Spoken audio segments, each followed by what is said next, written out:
Antes de começar o vídeo, já começando, eu queria fazer uma pergunta aí para vocês. O Bahia hoje vai jogar a Champions League contra o Cruzeiro? Ou é impressão minha ou eu tô vendo errado? Eles botaram ali a orelhuda e tal, o bonezinho da Champions League, Brasileirão Série A, rodada 10 na Fonte Nova, às 18h30. 30 minutinhos depois que termina Manchester City e Internacional. Mas sendo bem sério, né, gente? Beleza, homenagem ao Manchester City, que tá. Tá, enfim, eu sei que vai vir a galera aqui me criticando, me cornetando, como sempre, não tenho dúvidas nenhuma em relação a isso. E por falar em clima de Champions League, Gilberto, que jogou a Champions League aí nas últimas temporadas com a camisa do Benfica, pode ser o novo reforço do Bahia para essa próxima janela de transferências, inclusive nas casas de apostas. Recomendo ninguém apostar, tá? Mas mandaram para mim alguns prints. Abraço aí pro Fábio Luiz, que é inscrito e membro aqui do canal. Ele falou: olha, o Bahia tá como o segundo time mais provável, tá como os favoritos ali para Gilberto ser contratado e ser anunciado aí como novo reforço em algum clube brasileiro. Tinha o Flamengo, o Atlético de Madrid, o Bahia, o Vasco, e tinham vários clubes, né? O Bahia era um dos times que tinha a odd mais baixa. A odd era de 3 pontos alguma coisa. E você tendo a odd mais baixa significa que a probabilidade de um evento acontecer é maior, a probabilidade de acontecer, né? E significa que a galera, o povão, vamos dizer assim, tá colocando mais as fichas nessa odd aí. Enfim, aguardar o que é que vai acontecer, tá? Daqui a pouco a gente entra nesse detalhe aí. E que por falar em Gilberto, meus amigos torcedores do Bahia, eu acho bom vocês, sei lá, não sei, irmão, mas é bom torcer, rezar, eu não sei, irmão, mas torcer demais para que os bota Gilberto na geladeira, né? Não falam isso, né? Pega o jogador, a miniatura dele e coloca na geladeira para ver se ele não consegue fazer gol, mas a lei do ex é pesadíssima. E vou dizer uma coisa para vocês, viu? Existe uma chancezinha bem possível de Gilberto fazer gol no Bahia hoje, uma lei do ex, assim, que ela é implacável, tá, gente? Enfim, aguardar. Quem quiser colocar Gilberto no cartola ou Bruno Rodrigues, eu acho que é uma boa. Eu coloquei Bruno Rodrigues, tá? Mas tô afim de colocar Gilberto ainda, cara, no Cartola hoje, tá? Dito tudo isso, eu não tenho convicção alguma do que vai acontecer no jogo de hoje, tá? Não sei o que vai acontecer, se vai ser empate, o Cruzeiro vai vencer. Eu não tenho convicção absoluta de afirmar nada, porque é um jogo muito imprevisível. E também vamos falar sobre isso aqui, ó. Por falar de imprevisibilidade, ó. A gente já vê no canto esquerdo da tela os palpites da galera do GE. Três votaram na vitória do Bahia. Ó, colocando aí em tela para vocês, ó. O Henrique Fernandes votou no Bahia, o Richarlison e o Thiago Medeiros, minha joia, votou no Bahia. Votaram além do Bahia os três. Cruzeiro, Felipe Diniz, o Espião Estatístico e a Bárbara Coelho votaram no Cruzeiro. Alex Escobar e o Carlos votaram ali no empate. Então, é complexo, cara, cravar de fato o que é que vai acontecer. Já do lado direito, é o lado talvez que pode acontecer a zica de novo. Todos, sem exceção, votaram na vitória do Botafogo hoje, lá no Engenhão. 8-0, e aí o Fortaleza está como uma possível surpresa na rodada se conseguir buscar uma vitória lá no Engenhão. Eu acho que o empate é perfeitamente possível. Agora, óbvio que a vitória do Fortaleza lá no Engenhão, o Botafogo na liderança, é pouco provável, isso aí é um fato, né? Rapaziada, primeiro passar aqui as notícias do Mercadão da Bola, primeiro a respeito de Gilberto, né? Eu sei que a torcida do Bahia já sabe disso. Primeiro, seria uma boa contratação, né? Porque quando a gente olha para a escalação do Bahia, o Bahia tem Cicinho de lateral direito, que até fez um bom jogo ali contra o Fortaleza, tem lampejos bons na temporada, mas de modo geral tá abaixo do prometido, da expectativa da torcida do Bahia. Então, Cicinho tá abaixo e Gilberto é muito mais jogador do que Cicinho. Para mim, não tem comparação, é um abismo surreal. E Gilberto é um lateral muito mais ofensivo do que defensivo, né? Assim como o Cicinho é um cara que chega mais forte do ataque do que ser um bom defensor. Ele é mais um cara que chega forte no ataque, com cruzamento, com finalização, enfim. Bom, a informação é a seguinte, né? Gilberto, gigante do futebol brasileiro, a informação do site Fanáticos, tá? Gigante do futebol brasileiro, sai na frente e pode fechar com Gilberto do Benfica. Gigante do futebol brasileiro é um exagero, né? Mas enfim, o lateral direito Gilberto quer retornar ao futebol brasileiro. O jogador pertence ao Benfica, mas não está satisfeito no velho continente e busca uma equipe para defender na próxima janela de transferências. Ok. Do mesmo modo, o clube português não conta mais com o jogador. Com isso, muitos clubes brasileiros se interessaram na sua contratação: Vasco, Flamengo e Atlético Mineiro. mais um outro clube saiu na frente, que aí é o caso do Bahia, né? A informação publicada pelo UOL é que o Bahia tem conversas em andamento com Gilberto. Abre aspas. Existem conversas em andamento com o Bahia. O Gilberto foi oferecido para vários clubes do Brasil nos últimos meses. Não é de agora que o alemão Roger Schmidt, campeão com o Benfica, recentemente decretou que Gilberto não faz mais planos, né, não faz mais parte dos planos do Benfica para a próxima temporada. E ele tem contrato até junho de 2025, ou seja, tem contrato ainda com o Benfica para daqui a 2 anos. Até daqui a 2 anos, né? Que se encerra o contrato. A ideia é uma negociação de rescisão ou por empréstimo, já que é muito improvável que o Bahia vai colocar ali um dinheiro, né?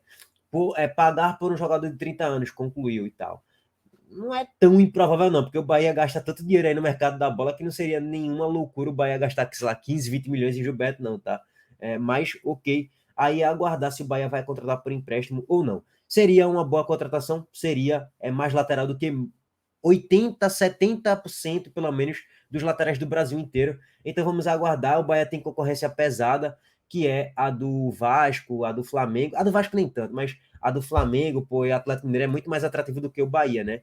E aí a finalização ali, eles finalizam o site, a informação dizendo o seguinte: como foi dito, muitos clubes brasileiros disputam pelo jogador, tendo que apresentar um bom projeto para convencê-lo. Velho, eu acho que o Bahia ele pode convencer Gilberto para jogar lá em Salvador. Só se falar assim, Gilberto, vem embora para cá. A gente está conversando com mais 3, 4 jogadores de peso para meia, para o ataque, para ponta, para a zaga, não sei. Só se apresentar um projeto desse, ó, a gente já está conversando com 3, 4 jogadores de peso, temos um projeto a longo prazo, é o Grupo City, tá, pega todo esse balaio, beleza. Agora, eu acho que é muito mais atrativo para o jogador jogar no Flamengo do que no Bahia, né, gente? Vamos ser bem sinceros aqui. O Flamengo não tem nenhum grande lateral direito hoje, é um garoto da base. O esquerdo é o Ayrton Lucas, que tá jogando muito, convocado para a seleção brasileira, mas se eu tivesse a proposta do Flamengo e a do Bahia, eu ia para o Flamengo por razões óbvias, né? Agora, óbvio, depende do projeto que for apresentado para o jogador, enfim, tem todo o contexto aí envolvido nessa situação. Enfim, rapaziada, e tá aí a provável escalação em tela para vocês. O Bahia vai com Marcos Felipe, Vitor Hugo, David Duarte, Canu, Cicinho e Rian nas duas alas. Na volância, Rezende, Tassiano, Cauli, Kaique e Everaldo. Kaique que vai substituir ali Ademir no jogo de hoje. Vamos ver se ele vai conseguir fazer uma boa partida, mas até agora não tá jogando nada no decorrer da temporada inteira. Teve alguns lampejos mínimos ali, mas de modo geral tá péssimo. Rafael Cabral no gol na escalação do Cruzeiro. Luciano Castan, Oliveira, William e Marlon. Dois bons laterais que o Cruzeiro tem, tá? O William e o Marlon. Machado, o Alisson, Matheus Vital, Bruno Rodrigues, Wesley e Gilberto, lei do ex. Essa é a provável escalação do Cruzeiro, que também tem limitações, de certa forma, no time. O Pepa até que arranjou um pouco mais o time, organizou melhor a equipe, mas foi eliminado aí na Copa do Brasil. Perdeu o clássico contra o Atlético Mineiro de 1-0, com gol de falta de Hulk. Rafael Cabral falhou. Enfim, o Cruzeiro vem de uma instabilidade ali na temporada, né? Começou mal, se recuperou, voltou a apresentar ali alguns jogos ruins, eliminação e tal. E é difícil você prever de fato o que é que vai acontecer no jogo de hoje. Sem dúvidas, ó. O Cruzeiro ele está hoje na 10ª colocação. É um campeonato interessante até o momento, pelas limitações do elenco. Eu não gosto de Wesley, acho um ponta fraco. Não acho que o Cruzeiro tem grandes jogadores. Tem bons laterais, até gosto. Mas tem, ó, por exemplo, nesse meio campo, Matheus Vital, Alisson e Machado. Eu não gosto. Eu não curto tanto. Lógico, eu não tô acompanhando muito, mas eu não curto muito esse meio campo aí do Cruzeiro. Então, eu vejo que tem muitas limitações os dois times. Então, assim, vou ficar em cima do muro. 1-1. Como eu não tenho convicção, irmão, vou colocar aqui 1-1 o jogo de hoje. Bahia e Cruzeiro na Fonte Nova. A depender da rodada, não vai ser um bom resultado para o Bahia se o Bahia empatar com o Cruzeiro na Fonte Nova, porque está jogando em casa e está beirando a zona de rebaixamento, né? Para o Cruzeiro, eu vejo que é um resultado ok, não é ótimo, não é bom, mas também não é a pior coisa do mundo, não, empatar com o Bahia na Fonte Nova, tá? Ó, o Bahia, ele hoje apresenta aí, tá na 15ª colocação, pode perder posições.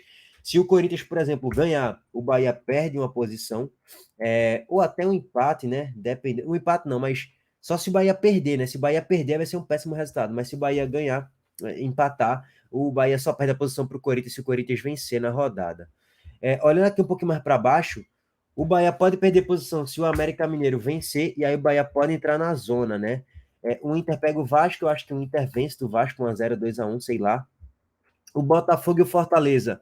Meu palpite para essa rodada aí.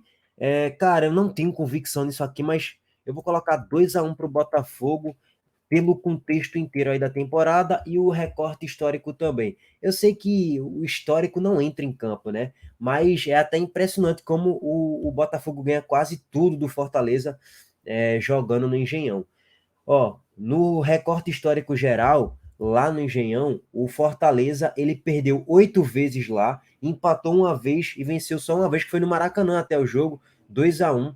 Se eu não me engano, um dos gols foi de cabeça de Tite. Posso estar equivocado no que eu acabei de falar. Mas enfim, o Fortaleza venceu uma vez só lá na história, fora de casa contra o Botafogo, foi em 2020. Então, eu acho que o Fortaleza tende a empatar ou até perder o jogo mesmo. Nem tenho muita convicção nesses dois palpites. Então, essa rodada, se o Goiás vencer, né? Vamos botar aqui o Goiás vencendo, o Bahia pode cair ali para uma 18ª colocação, né? Eu não projeto o Bahia caindo 3 posições. Acho que o Bahia, se não vencer, pode cair umas 2 posições e pode entrar ali na zona e ficar em 17º colocado. Não projeto entrar na zona ainda, não projeto ficar em 18º, tá? Acho que pode entrar na zona, mas eu também não projeto entrar na zona ainda, porque eu não tenho convicção que o América vai ganhar do Atlético Paranaense, não tenho convicção absoluta disso.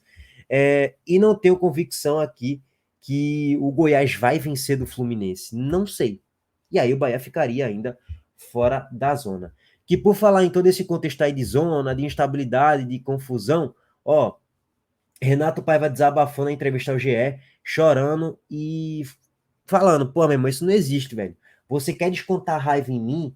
Pô, até desconta ali no estádio, me critica e me xinga. Agora, vir a xingar, ameaçar minha filha é uma bizarrice colossal. E de fato é. Eu tô de acordo aí com o Renato Paiva, concordo plenamente com ele, porque os torcedores, eles estão passando do limite, velho. Isso é surreal. O que é que tem a ver a filha de Renato Paiva, pô?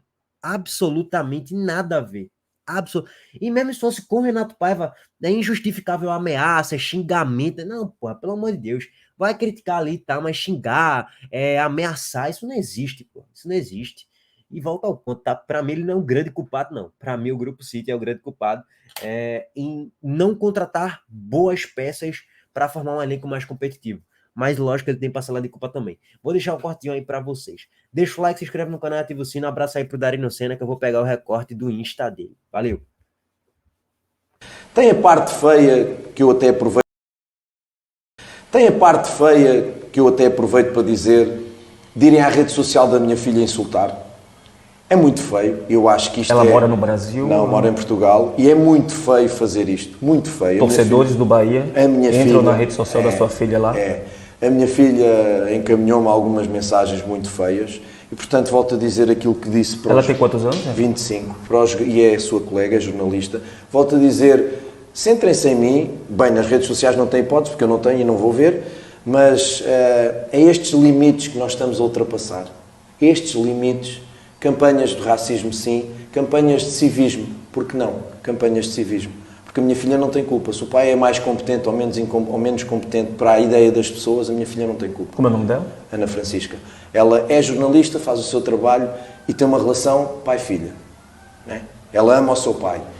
E como ama o seu pai, não tem o direito de receber este tipo de insultos, de informação, porque eu sou o pai dela e ela sente isso. E, portanto, é algo feio que eu acho que era evitável.